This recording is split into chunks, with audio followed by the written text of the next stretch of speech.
Thank you. Professor Prem Kalra, before you start your formal lecture on AI, maybe you should tell the entire set of students and participants here as to that one brief and good encounter that you had with Dr. Prem Jain. That will be part of our memory on the archives, please. Okay, thank you so much, Hari and uh, Payal, Professor Shiv Prasad, and some of my colleagues which have joined me in helping me to prepare this lecture and help me today. Uh, See, with Mr. Jain, I had an interaction because we were trying to build IIT Jodhpur in 900 acres, complete net zero campus. That was the first RFP which was designed by Neeraj Gupta, who's Vice Chancellor at Central University, Rajasthan, also Vikas Utpreti, who heads IKEA in India right now, and my wife, Urmila Kalra. These three people had put up, basically, they'll get up at 4 o'clock in the morning and try to, do things before I leave to the institute and get the ideas on board.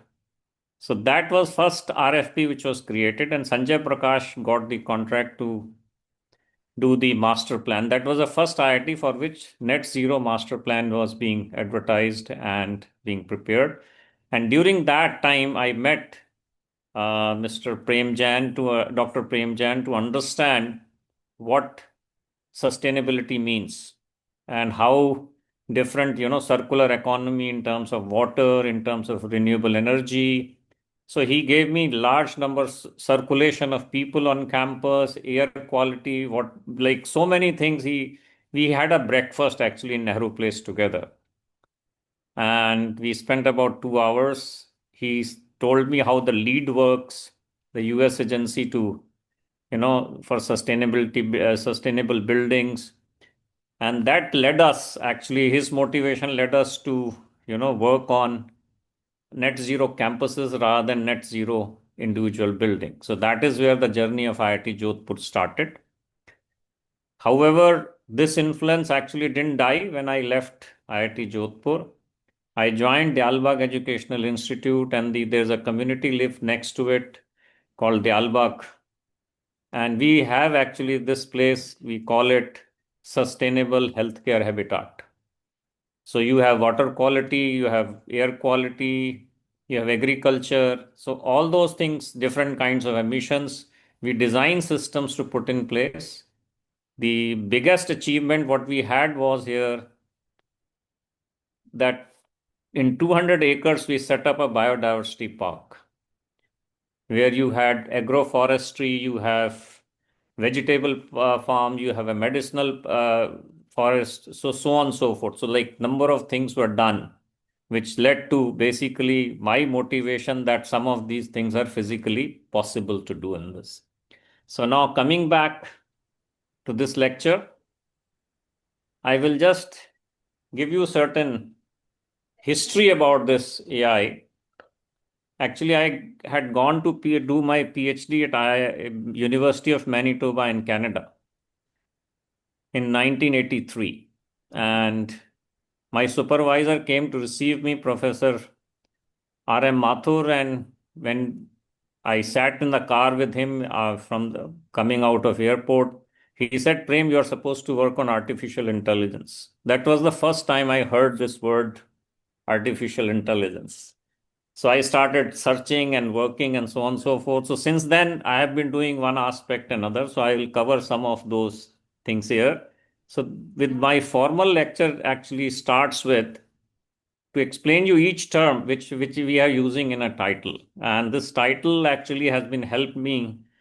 Hari had helped me to build this title effectively. Actually, we did little bit to and fro with him, and he suggested me that this will make a lot more sense.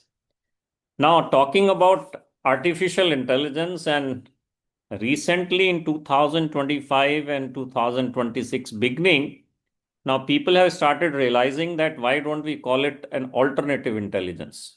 Why don't we call it augmented intelligence? Like it should actually expand human capability rather than competing with human beings.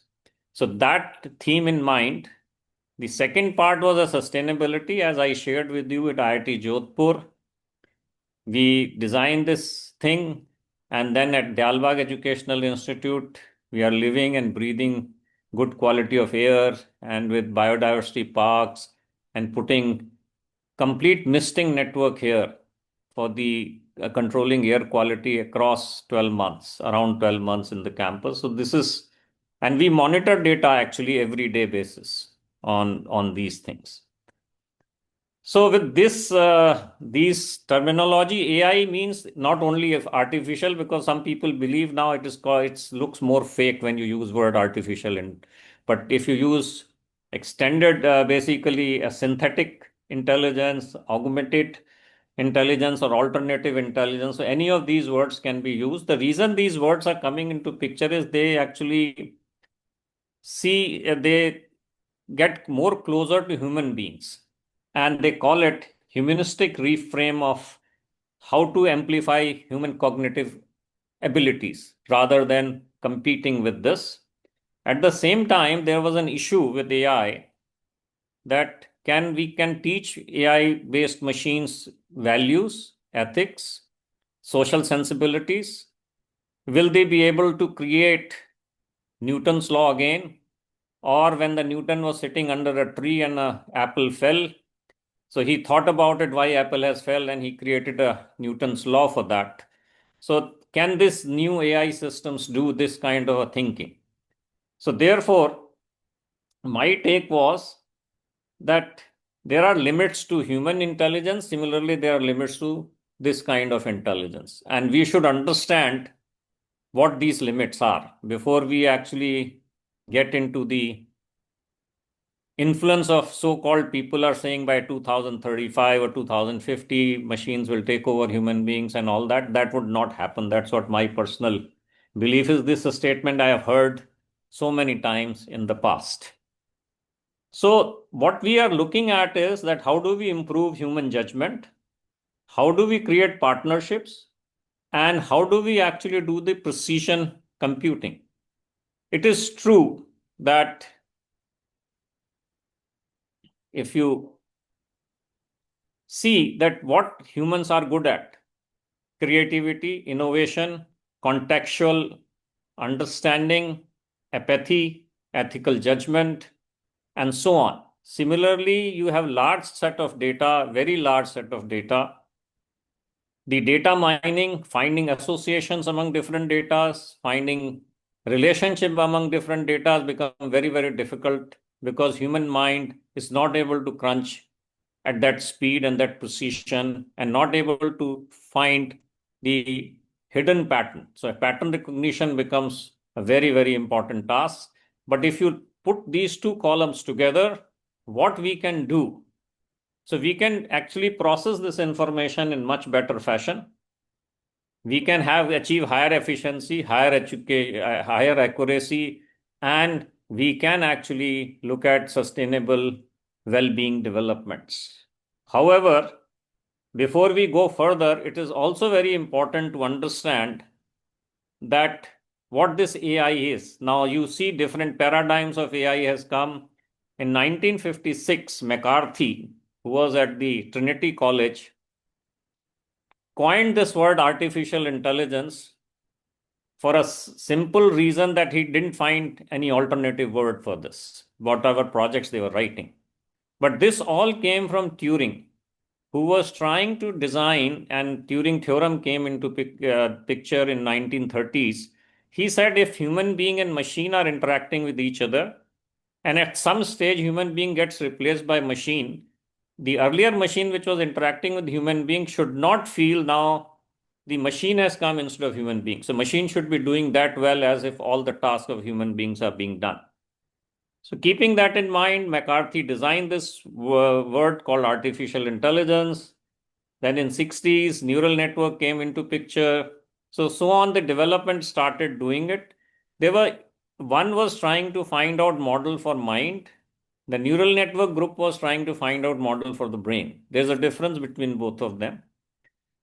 And the machine learning basically became handling the large data sets where AI had some logic, some reasoning way of reasoning mechanism also in place. But neural network has a certain capacity. To improve those capacities of neural network, deep learning came where number of layers became very large and people were able to solve, video problem in which people move in 3 dimension and so on and so forth. But what was actually becoming a bottleneck is a natural language processing. People did not know what word to use and how to use that, because in a sentence, what is the next word which is going to come, so that uh, and what is a grammatically correct word, so on and so forth. So to solve this problem, people came out with large language models. So that's why the word language comes into this, because they were trying to solve language actually. Then there is small language models also exist, by the way. And the data required for them is very huge, because as the number of neurons increase, number of connections increase, the number of data required that goes up exponentially. So large language models came, but then what has happened is that people found that these large language models with attention embedded into it, reinforced learning embedded into it, they became generative AI. You can actually train them with certain kind of paintings and create a new painting altogether. You train them with certain kind of a music, you can create a new music. You can train them with certain poetry and you can create a new poetry, and so on and so forth. So these are the kind of different levels of artificial intelligence which came into existence. So with this background of artificial intelligence, I think we are connecting with net zero. So we should also know what net zero means. Now, if you look at, if some people must have I'm very sure, science background. So thermodynamics had a concept that neither energy can be created nor energy can be destroyed. So that's a net zero business energy. Newton's 3 laws also actually are mass conservation, momentum conservation, and energy conservation. So they are also actually sum up to be a zero. And similarly, in electrical engineering, Kirchhoff law suggests that at a node, the sum of the current is zero, and a loop, the sum of the voltages are zero, and so on and so forth. So there is, and human life or living being life is also net zero. When you born, you come with nothing. When you die, you go with nothing. So some of these concepts, but how do we actually preserve nature? That was the question which the net zero promoted, in the sense that how much you can actually utilize given resources without impacting future generations. They should get the same level of comfort. They should get same set of resources.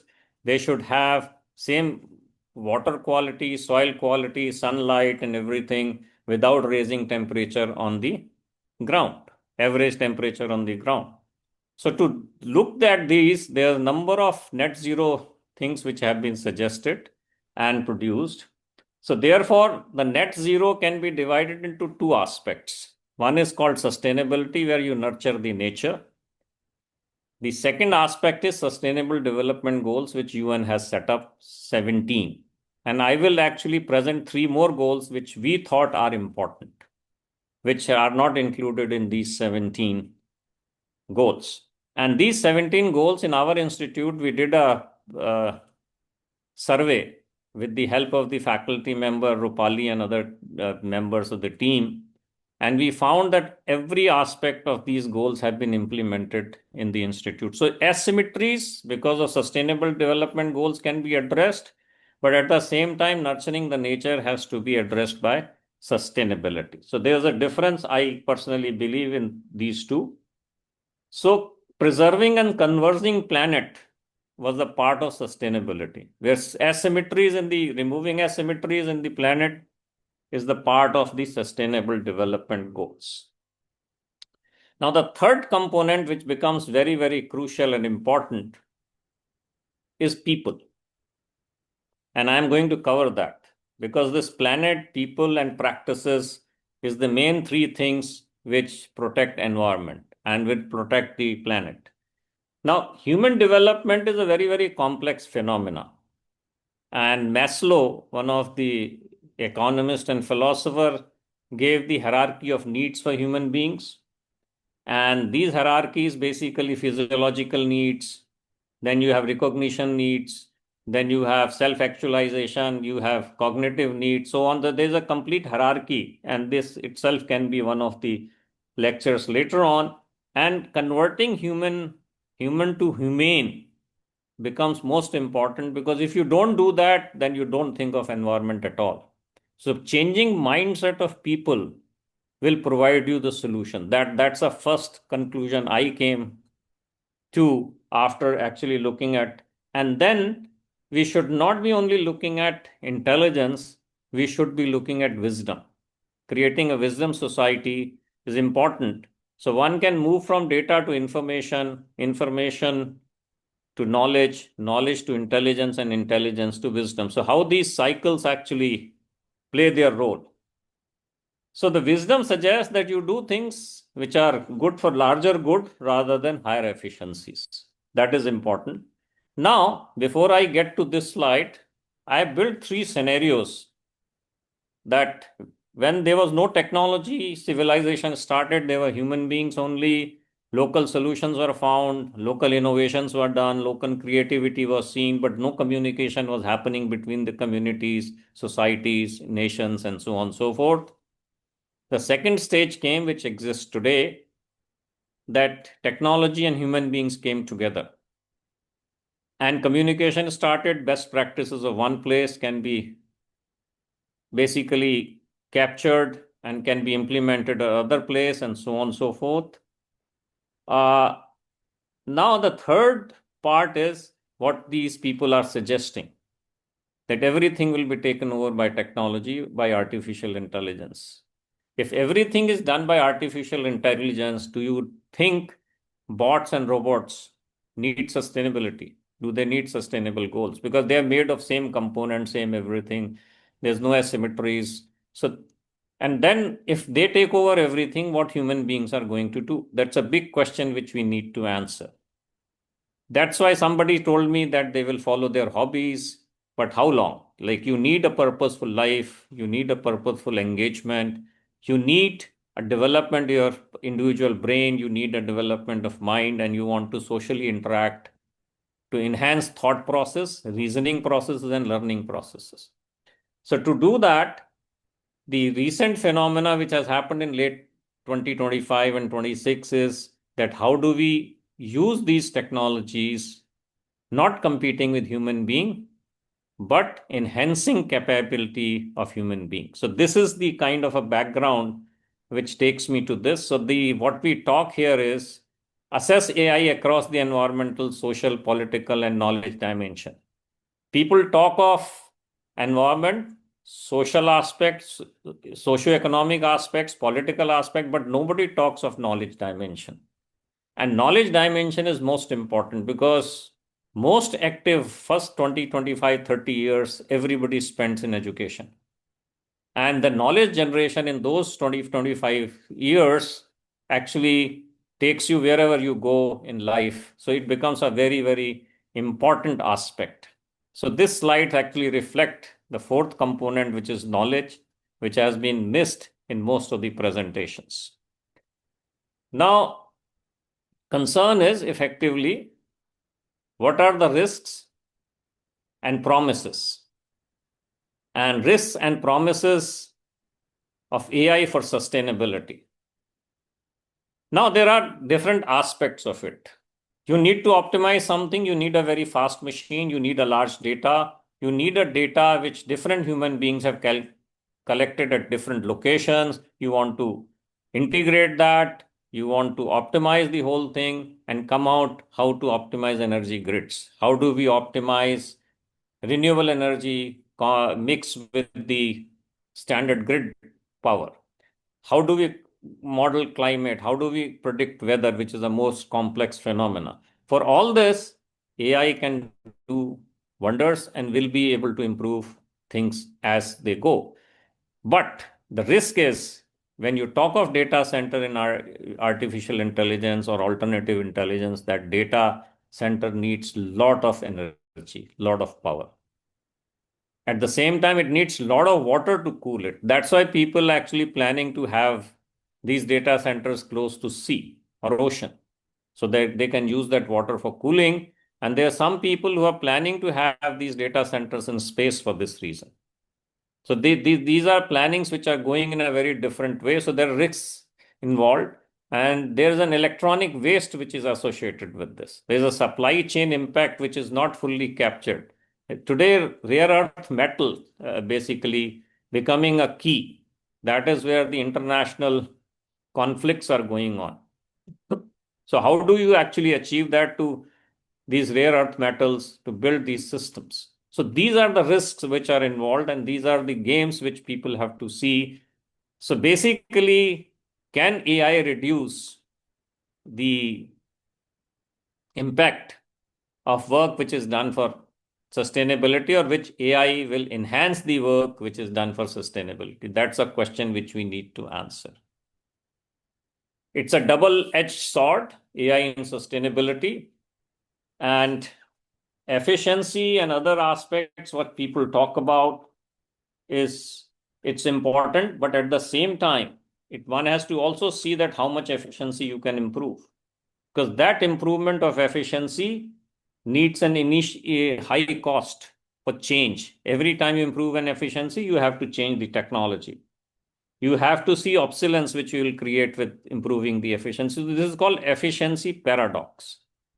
And the other aspect which I like to mention here, which is very, very important and not too many people have discussed, problem of sustainability is what we call a wicked problem. It's a formal word called wicked problem, actually. And in what happens is that in case you find a solution of one thing in this, the other problem comes in. So you never be able to find complete solution. So one can actually, the wicked problem also, I did some survey, worked on it, on emergence on this, but that is, I will just make the simple statement here. The full problem, all the problems cannot be solved simultaneously. So you have to live with some optimal solutions. That is the fact. At the same time, when I talked about third scenario, where only technology is there, job shifts will happen. Social trade-offs will happen, as I said, that what the human beings are going to do. And these kinds of asymmetries, basically, how do you address them?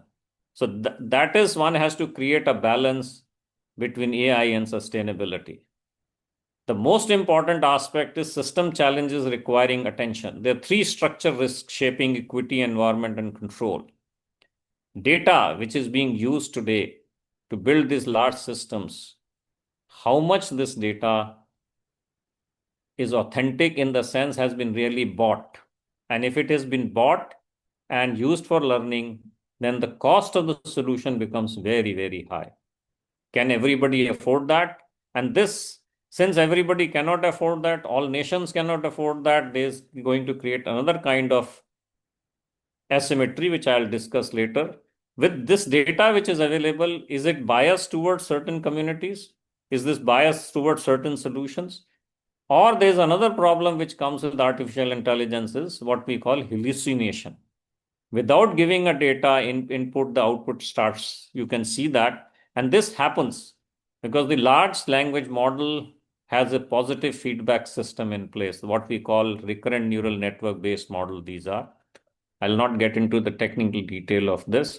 And the positive feedback systems are generally unstable. Therefore, the hallucination can actually cause an issue. As we discussed earlier, the material and waste will become an issue. How do you actually look at it? Energy and corporate control. Who will control this digital infrastructure once you build it even? Not only this, there are legal issues associated with it. Who's responsible for making this decision? The person who initially designed the system, and system, what they claim today is autonomously improving, automatically improving the solutions. If they're automatically improving the solution and they give you a solution which is not friendly with the human beings, then who actually take care of the legal implications, the cost which comes to, basically resolve these issues. So the legal issues associated with artificial intelligence are also equally important. Now, there are some positives. Conservation in agriculture, we found here, we did IoT, we did in here drones and all that, we kind of things implemented. We have here on our campus 16 solar plants. Almost each house has a solar panel on the rooftop. Basically, institute can run without a grid power. So therefore, these things are good to optimize. Then similarly, wildlife. That's why we created the biodiversity parks with all kinds of animals, all kinds of insects, all kinds of plants can survive on campus. So there are certain, like you have urban cities also where you need an optimization, but remote sensing data you can collect a lot. And today, because of satellites sent by ISRO, there are plenty of data. So these technologies can compress the data and make data into information and maybe a knowledge which is useful for mankind for a larger good. Now, AI and sustainable goals.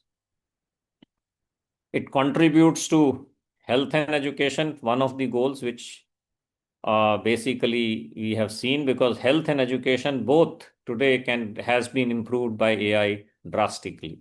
And it has a lot of impact on quality of education, quality of healthcare, and kind of solutions and counseling which artificial intelligence offers. Industry, innovation, supply chain efficiency, waste reduction, data security today is becoming an issue. Cyber security is also becoming an issue with this data center coming in and all place reaching for solutions going all around the globe. The secure data security will become an issue. How do we resolve that? Not only this, if such things get hacked, now how do you resolve it? Is the possibility of finding solutions. As I discussed, sustainable cities, urban monitoring turned into actionable insight. Like in our campus here, we have a data collected almost for last 5 years, every hour about air quality, water quality, soil quality, and so on and so forth, to build a proper sustainable campus. So these are the positives. Now coming to, most important aspect of this presentation, that is what we propose is 3 more sustainable development goals. Mr. Kalsi, I don't know how many of you know him. He became a friend of mine. He's an IAS officer, but very meaningful inputs he gave.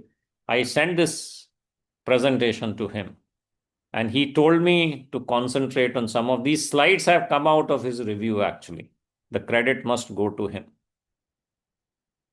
So the first thing is consciousness and conscientiousness. These both aspects are important because it transcends human thinking. It transcends the way look at things. So therefore, you need, because if in a certain country these things at a higher level and other countries do not have it, they're completely, differences, there are gaps, there are basically, so what you need is if you can make student consciousness aware, and consciousness basically what is the decision between right and wrong, how do you actually live quality of life and give it to others so that they can also live quality of life. It's not only about self, it's about selfless. So how do we actually bring that mindset? And if it becomes selfless, planet and earth will be saved automatically. This is what we believe. The next one, because of new technologies coming in, there will be a digital ethics will become an issue. So you have to create a ethical, responsible, and conscious AI, and whosoever will have it will win the game. That is what basically it matters, because you respect human beings as much as, or the other living beings as much as you respect the digital machines. And this is going to become a major gap in coming future because the products are very expensive. Running these technologies is very expensive, and you can run it only when you have large spaces, because you need water, you need nuclear energy. Basically, they have having a small reactors being set up to run these data centers. So there's a risks involved in that. So those risks have to also be covered. So this will create a digital ethic issue, which one needs to look at it. So this is goal 19. And goal 20 is, if these technologies are going to extend arms of human being and decision making, judgment making, and other aspects of positive aspects of personality enhancement, then wisdom may be more with those people who have these technologies rather than people who do not have this technology. So wisdom divides shallow access to information with declined depth of thinking. Loss of ethical leadership undermines the responsible innovations. So these things are things one has to actually look at. Diverse knowledge strength, problem solving for public at large. Design that system which augments judgment and a positive judgments and contribute to the upliftment of the last, the least, the lowest, and the lost. Those are the things which actually demonstrate you commitment to the society at large. Now, this is a slide which I love it actually. How do you actually convert from human to humane? Principles of true sustainability. This emerged out of discussion with Professor J.K. Verma. Actually, Rupali and J.K. Verma are sitting, both of them who have contributed to these presentations here with me. Humility and humane behavior is most crucial. You may have a lot of money, you may have a lot of technologies, but if you do not recognize the strength of other human beings, one cannot succeed. And anything you want to implement at a large scale, you need human beings who are humane and believe in humility. And this will also, humane and humility will have a social inclusion, which is very, very important. Otherwise, all these UN sustainable development goals may or may not be achievable. Now, these three questions were basically created by Mr. Kalsi. And he said that three critical questions in AI and sustainability: research pillars to balance innovation and planetary health, health of the planet. One must, the IIT Jodhpur, what we did was we looked at a life cycle designs. We didn't look at the individual short-term designs. Return on investment was also looked at lifetime design. Sustainability was also looked at lifetime. That how much damage or how much good it is going to do. And the other part, which is most crucial and important for all of us, which all the country and most of the country, even Europe, has come out with some of these framework and gaps, especially for policy and legislation and standards. They are missing. Whether we can say it in India, we have done it, but we have not done it the way we should look at a large society here and the large young people, the way they want to use AI and these tools, what will happen. And the practical integration of this with embedded sustainable designs will become a key to success. Now, these are some, details about what actually is. So scale becomes, when we talk of alternative artificial intelligence, scale becomes very, very important. Life cycle consideration, as we discussed, are there. Similarly, framework for answering core questions, environmental transparency requirement, international coordination, integration and environmental metrics into AI governance. And the last, which is the most important, the organizational action for sustainable AI by society. And this will happen only when there's a right strategy, right policy, right designs, and right reporting happening, rather than, something. It can actually, these tools can mislead public at large by generating information which has never happened. So one has to be careful of that. And this is my more or less last slide, which suggests what are the human attributes, what are the failure modes. Actually, the discussion which I was doing with Hari earlier was, I wanted to write, if there's an artificial intelligence, why can't we have artificial stupidity actually? And then that is where we started. And human beings do make mistakes. We fail and we learn from there. Lot of research outcomes have come out of accidents, out of stupid actions. And one has to appreciate that. And if that is not the part of the technology behavior, so learning becomes very, very limited. You only learn through positive examples. And when I used to teach neural networks in a class, I used to say negative examples are equally important, because what not to do is also important than what you need to do actually. But today, can they handle ambiguity? Can they handle uncertainties? Can they handle incomplete information?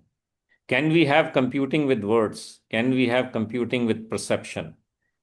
Can we actually go into future what human minds are able to do in different languages and reach to same conclusion? Can this system do that? So that becomes an important, and therefore my conclusion is that human in the loop or human plus AI becomes a sustainable intelligence, not only machines, not only, you know, agents, not only robots, not only bots. So one has to have a collaboration, and this collaboration also needs to be defined. This cooperation also needs to be defined. How to serve human beings and how to serve communities at large. That is what I have. And these are the questions. I leave it to you. If somebody wants answer to these questions, I'll be more than happy to provide that. And I had promised Hari that I will not take more than half an hour. Is that okay, Hari? Absolutely. Thank you so much. I was a little apprehensive that we may take more time, just that we need more time with the questions that the students will bring in and the faculty. And look at the man's humility. He has acknowledged every single person who contributed to making this wonderful presentation that he offered us today. I must tell you that this he has been so punctilious about it. You know, in the last say 4 weeks or so, he must have exchanged 2 or 3 drafts with me and with Yatin, and he's like a child, and he brings a certain kind of wonderful innocence when it comes to such learning and imparting of learning.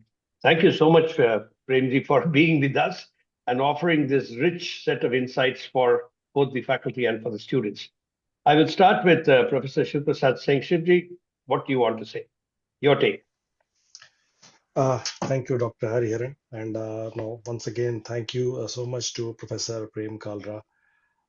In past 3 years, there has been so much talk around AI, and the number of events I have attended. And in my all humility, I must admit that the best I encountered by chance, and thanks to Dr. Saurabh, that he let me in into this prestigious session. And it was amazing hearing Professor Prem Kalra. And I must say that I have developed personally newer thought processes, or rather, a newer dimension to the AI thinking. And actually, whatever currently is happening is so much at a surface level. And so, thank you, sir, once again for letting me in here. Without taking much time, I just wanted to thank the Premjan Burial Trust for partnering with Amity University for all these years, and every year with the such great talks, and the dignitaries that are invited at this platform. We as a faculty feel enriched, and so are the students. The design challenges that has been become a kind of a recurring event for us, and our students are regularly participating. And now, with all humility, I also want to submit that they had been consistently winning also. So again, once again, I want to thank Great. the Ms. Payal Jain as the And trust the for. purpose of this, I must say, Professor Shivprasad Singh, is to see how you, Professor Shweta Sohane here, Professor Rachna Rajpal, Professor Mohit Bansal, all of you, in a sense, collaborate with Dayalbagh Educational Institute, which is in Agra, and with, of course, the team of Professor Prem Kalra and many others there who are also participating today in this session. Keeping that in mind, I request Shweta Sohane to see how she will want to offer her responses in the context of what your students will gain at your own institution. Premji, can I request you to unshare the screen so that we can look at all Sure, the other? sure, sure. Yes, you have to unmute, Shweta. Shweta ji, you have to unmute. Yes. Hi, good evening, everyone. Thank you so much, Dr. Hariharan, Payal ma'am, and Professor Shiv Prasad saying to be here. It was a real, I mean, I was sitting all the time. I joined a bit late, but then I was like kind of taking my notes. And this is something, an issue which is bothering because we are into research, and for us as a university and our Institute of Architecture and Planning, one full semester goes into research, and it really bothers me. How do we take control of AI, and how do we make it more responsible? And something which I really took my note as from Professor Kalra was the moment he started talking about consciousness, and because something what I learned was conscientiousness. That was a new word that I learned, but that is something which we all need to make sure, wherein we are talking about ethics, we are talking about integrity, and how do we make our own actions a bit more responsible. So being a teacher, if for us also we are kind of getting, why do we type one full paragraph if AI can give me that paragraph? So, I mean, the way things are getting transformed, the way we are all getting pampered, the way we are getting, हाथ में मिल रहा है सब कुछ. How do we take a step back and see our own actions? That are we ourselves responsible? That we are kind of standing in front of our students and trying to preach and teach that do a responsible way of using AI or any kind of platforms, like starting from chat and Gemini and n number of research AI tools. So I am really thankful to the whole platform of PGMT to kind of push us with their regular messages, and kind of Yatindra to kind of push that we have to be here, and we kind of make sure that we are here. And I'm really grateful for Professor Prem Kalra to make us kind of aware about that we can think of. I mean, there's SDG goals about talking about sustainability, 17 goal, and we have been thinking that these goals of SDG 18, SDG 19, 20, whatever he could talk about it as wisdom and as consciousness. I mean, I really bow down to you, sir. It was something very nice, and grateful for PGMT to partner with IAPNU, because for us, it is a platform wherein it brought our students laurels. Last semester, our institute had won the first prize. And this semester, I guess one of our students has won the zonal prize. So I'm looking forward to her preparation for the final rounds, and I'm sure we will come up with one of the trophy. Thank you so Wonderful, much. wonderful. Thank you so much. There are over 70 participants here. Any of you who want to share, ask Professor Kalra, whatever, raise hand and we will see that you are given the audio video. Will you do that, please? Any of you students, while you do that, and I will monitor it to see how many hands are getting raised. I will request Yatin to also give Professor Rupali, she is here among the attendees, please give her audio rights so that we can also ask her to offer her views, since she works very, very closely with Professor Kalra. Now I will turn to you, Rachna Rajpal, for your Okay, sure. take on what you heard today. Keep in mind that you can all collaborate with this Agra-based Dayalbagh Educational Institute and gain in the process. Over to you, Rachna. First of all, thank you, sir. Thank you so much. And I'm really thankful for PGMT for holding sessions. And the whole topics are so intriguing. And the charm of using AI in building design is very good. And especially when we talk about building architecture, interiors, what is very convincing is AI can create solutions which are basically smart, especially smart transport, smart mobility, engineering materials, energy efficiency, forecasting. Also, the risk prediction can be done as per the climate. So I was really, the Professor Kalra session was very enriching. And definitely, what is important is that the students, we are also learners for in this AI field. And as the HOD of MRIS, I am really thankful for this session because our students collectively, we all are like, it's like pure learning. And definitely the use, I really liked one thing from the session today was that students, we as a human being and artificial intelligence, we can together make a sustainable, we can create a sustainable design. So it's basically human intelligence and AI combined, because after all, humans are giving good prompts and then we can design a better product.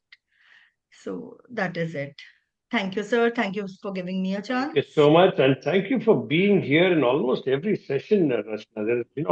You take back Sir, I as a really teacher, like to be a part of all these enriching webinars. right? Uh, yeah. Uh, Professor Mohit Thank you, Bansal, sir. your turn to tell us Yes, what you think your students gained and what your institute can gain yes. further on with Okay. Dayalbagh. Thank you, sir. Thank you. Uh, First of all, I would like to extend my sincere gratitude towards the Professor Kalra, sir, for enlightening lecture on the AI for net zero, opportunities, limits, and responsibilities.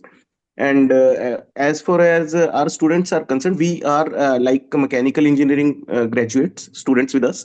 So I mean, I personally take their subjects on refrigeration and air conditioning, HVAC basically. So what I was thinking of that, like in because in today's era, interdisciplinary things are very much, I mean, in essential. So what we can do in the HVAC systems, if the things goes in our way, so we could suggest some of the projects related with the HVAC, and we can integrate like these data collection things with the HVAC systems like air conditioners and AHUs, with so many other institutes.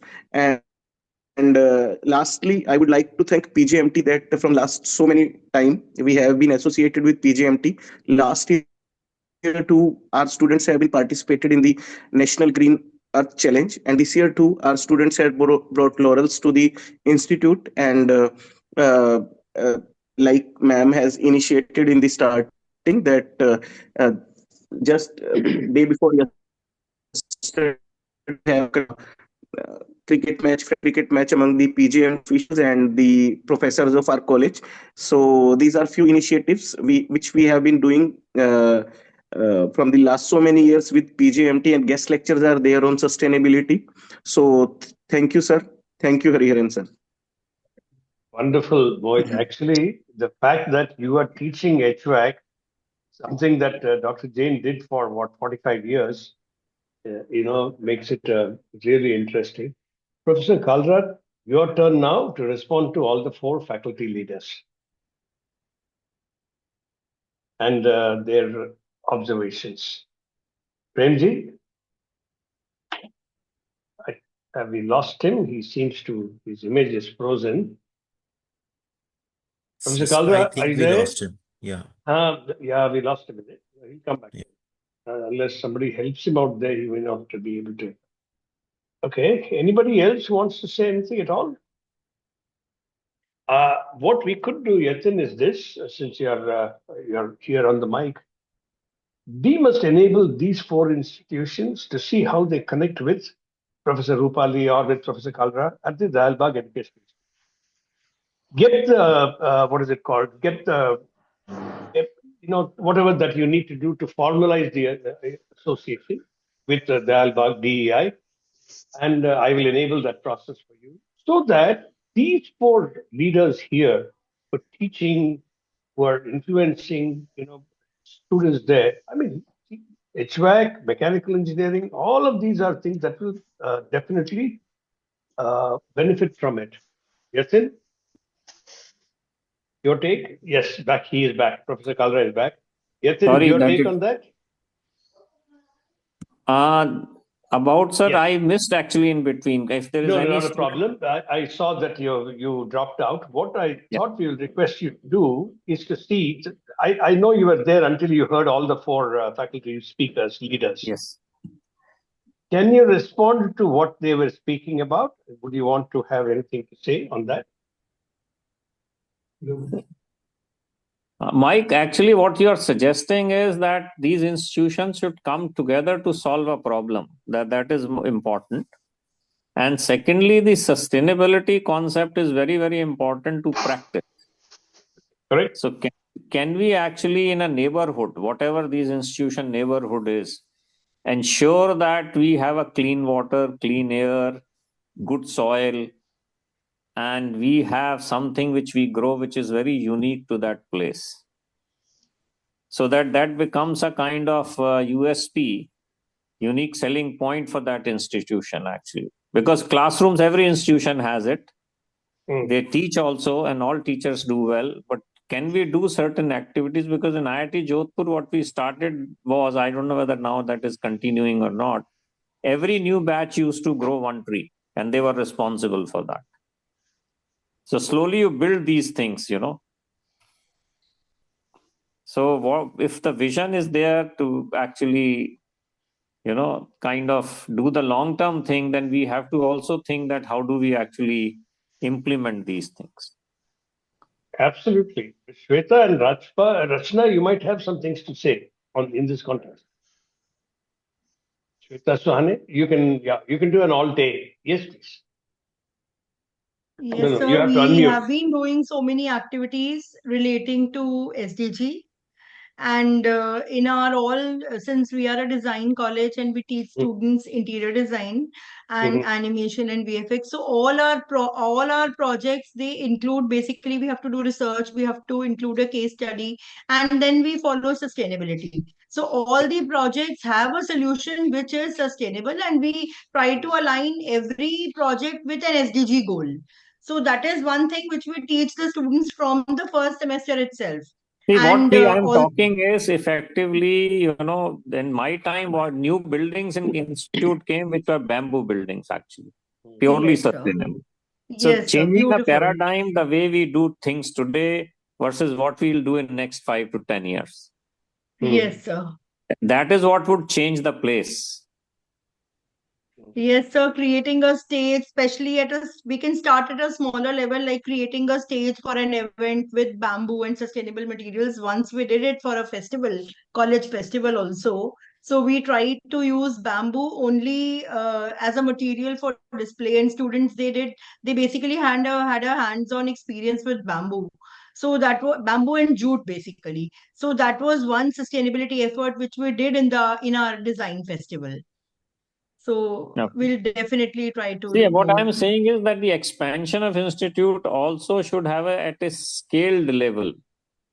When Yes, you sir. ask the student to do it, the scale is little small. Yes. Premji, just one moment. We have Professor Shweta wanting to offer something. Yes. Sure. Yeah. So, 2018, we got we were kind of challenged that Your voice is breaking. Something wrong with yours. Suddenly, can't hear you too well. yeah, You want to fix? is it? Am I audible? No. There's something wrong with it. I don't know what it is. While you fix that, we will ask.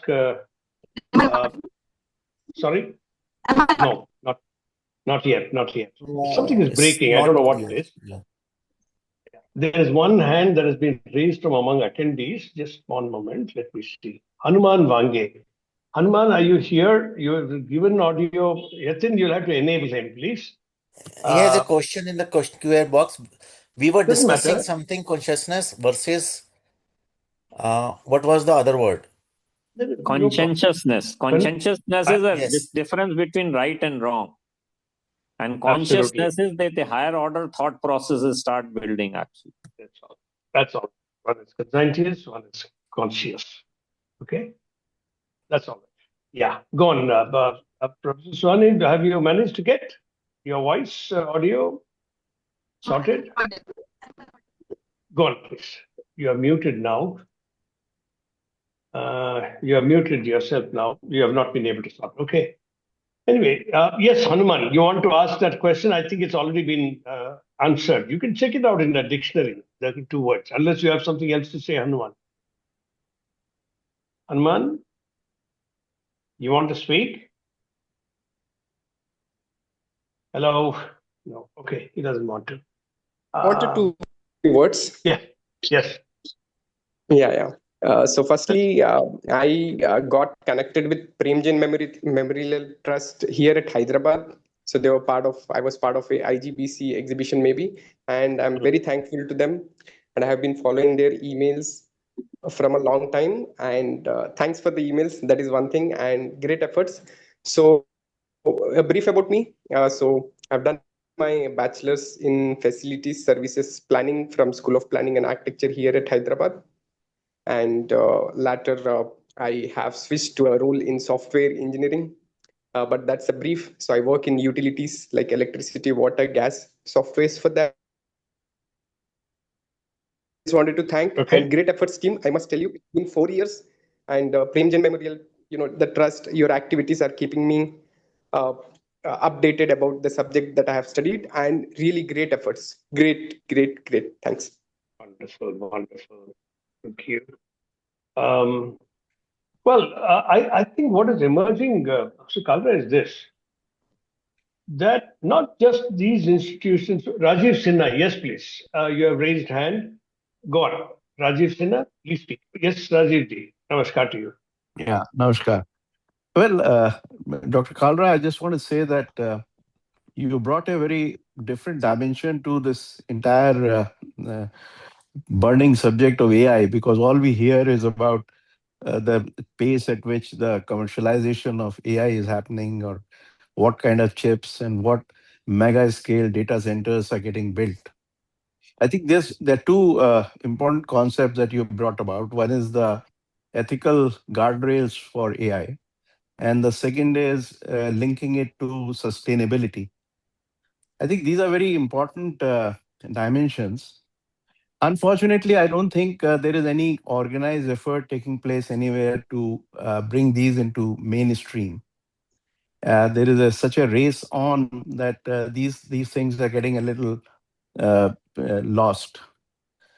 I was just wondering whether some of your presentation could find its way into this AI International Conference, which is taking place in February in Delhi, where we have some of the world's most active, what you call, participants in the AI revolution, to somewhere bring the focus on the human cost of AI and the sustainability impact, and how AI can help in creating a next higher level or dimension of sustainability. So I think this is a challenge, because many of these suggestions are in the right way, but the question comes is, who is going to implement it, who is going to consider it, who is going to organize this? So I think these are some very vital questions which societies, countries, and groups at large have to answer.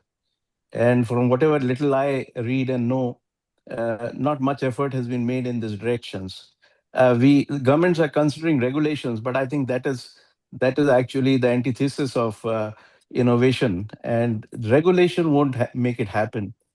But what will make it happen is a code of conduct, which anybody who is in this field, whether it's Google or a Chat GPT or Anthropic or anybody else, there has to be a lot more follow. spent. Rajiv ji, a lot more has to be spent by the government. I mean, look at China, look at what India is doing. Professor Hariharan, I distinguish between regulation and code of conduct. Agreed. Yeah. The moment you bring the word regulation, you bring in bureaucracy, then people are just finding ways how to overcome that. Whereas the code of conduct is very different. It's a more moral binding. It's more a kind of guardrails. So I mean, that's just my feeling. Agree with you. So I don't know whether Professor Kalra has anything to say on this. What you are suggesting is a very good ideas, and But generally, I keep myself out of this crowd, which actually believes in hype and myths and rather than reality, what will happen in long term. Yeah, And but this whole some of these occasions may be the time to bring I people don't a little touch with. they are so much immersed into their own thought process and That's true. marketing the whole thing rather That's than true. looking at the rationality. Actually, It's a this was race, actually. Hari's Yeah. effort, and we had few times discussion as he mentioned. Mm. Otherwise, I don't like to talk on these topics with people because people do not understand the depth of deterrence which it will cause to the society. The way they talk But and the somebody way has they to bell the discourage. cat. Yes, now I think some young people should take up and do the needful. Also, as we have seen in the last, say, 30 years or so, Yes, finally, it will only be market-led intervention that will mainstream AI and processes that are about AI-led sustainability. For right. example, let's say I want to take up, the Dayalbagh Educational Institute and make it net zero water. I don't know what they have just now. And if I'm doing it in a way that they do not use bore wells, that they do not use tankers, that they do not use the grid water, and yet get water and become water positive, what can AI led sustainability do to either offer solutions or to document the process in a way that the students can learn it over the next, say, 3, 4 years and maintain what would have been established as a net zero water practice? That's one example. I could take another example of a net zero energy practice. I'm just now, guiding another company which has got 18 crore rupees as their annual electricity bill. Yeah, actually, it's a little more, 1.8 crores a month. I'm telling them that there will be a 15% drop in this at a guaranteed level with a set of solutions that can be implemented. Now, where can AI-led sustainability come here? Third one is the example that Professor Prem Kalra himself took. He talked about data centers and how there is a need for both energy and for water. A small, very small 10 megawatt data center needs today 8 million units for every megawatt. That 10 megawatts is 80 million units that you need in a year. That 80 million units at the source energy, as you all know, is 300 plus units if I were to take thermal power. What can AI-led sustainability do to bring that down in a way that there is a better rationalizing of the end-use unit and the source energy unit? These are questions, Rajivji, that we should all be asking and doing in the marketplace, nothing to do with the government. While I agree with you entirely that the moment they talk about regulation, you stifle. And, people will find ways. Indians are ingenious. They'll find ways to get out of that regulation. See, Yeah, what you're we given did you. actually, Hariharan, Yes, sir. Hari, what we did at Dayalbagh when we created this biodiversity park, we use Yes, STP but water no, my actually. question to you will be, are you free of bore wells and of tanker water and of grid water? If you say yes to that, then you are practicing. Biodiversity park is a label. It doesn't help us. No, the point what I am saying is to irrigate this, we use STP water without a single bore well, without any this thing, and without any pumps. The gradients were created so that STP water But reaches that to is every only for plant. landscape water, which is only 40% of your entire discharge. Yes, What do you do with the yes. other 60%? See, these are the hard questions I ask today of people. We all want to label ourselves to say that we are sustainable. Are we really? No, The way I we don't. say, I agree with you on that. I agree with you on that. thank you. So, So, Rajivji, these are the questions before industry, I think. Although I must very quickly add, that all of this kind of water usage in the urban sector, but industrial wastewater is 3% use of all annual renewable water in India. All that we use, you and I, we use, and commercial spaces, etc., education institutions, all that is only 7.5%. These are all government figures, they're not my figures. That's about 10 to 11%. 90%, therefore, 89% is cultivation water. Nobody wants to go and work there because there is no money there. Who does absolutely. work? And the Yeah, heterogeneity of yes. that is a big challenge in anything to do with the vast agriculture that we have, with such small land holdings, such distributed land holdings. Nobody has the scale to try and do things differently. I think that's where whatever I've seen in Dayalbagh, there has been some revolutionary ways in which this is being done, because there is some scale which is possible. But if you look at a normal farmer with a 1 acre, 1.5 acres holding, how do you expect him to look at water conservation the way we want it? So I mean, these are the real challenges where I hope in the period of time, AI would give us some completely unique answers. I mean, that's Very right, very that's right the whole, about that. because somewhere the quality of life has to improve. I Yes. think it is. You know, I remember Elon Musk saying that why do we have to worry about poverty? Because as AI becomes more successful, everybody would be well off. Well, I think that's a bit of a pipe dream. it's But a huge the lie they want to live. we have to see. Hari, can we move out of this discussion, because this is becoming Yeah. non-ending in a way? Sure. Go on. You lead it for us. You lead it for us. No. Rajiv has been my mentor in number of things. He's Oh, also a come on. graduate of IIT Kanpur. And we have been exchanging notes and so on and so forth. We try to pose questions to one another, I would say that way. Okay, carry on, please. Thank you. No, Rajiv ji, your questions are very profound. They need to be addressed, but maybe we'll find another forum sure. where we'll invite you to speak on this. No. That's fine. Okay, thank you. Bye. Premji, thank you for reminding us of the time and governing it for us. Any last words? Yes, Professor Suhani. Oh no, your voice is why it is so today, unfortunately. Maybe you should come on your mobile. Quickly drop out from here and come on. Oh, am I not audible? We can't hear you. I think, Hari, you can share my mobile number with her. So if she has questions, I can actually answer those questions. Yeah, absolutely. We'll do that. Yatin, you please do that. And let Yes, I will share. And I would like to thank you and Payal for organizing, giving this opportunity to me to speak to people. Very nice. And very, very, very nicely done. You took your 35, 40 minutes. Very dense. And any of you who need this among the students, we will ensure that the recording is sort of sent to you so that you can listen to it once again, share it among your other friends also, in a way that you'll learn from this. Yatin, can you do that, please? Because you will have the mail IDs with you. Just send them the link. Let the students listen to this, and that will help them a great deal. Of course, the faculty members, needless to add. If there is nothing else anyone wants to add as last words, I would think we can sign off. Spent an efficient 1 hour today, 1 hour, 10 minutes. Should we close up? So much. Thank you so much, everybody. Thank you so much, Premji, for all the dedicated effort you made, not for spending time today. I know you have spent easily 20 hours on this deck that you presented today. Very dense on thought, very wonderfully done.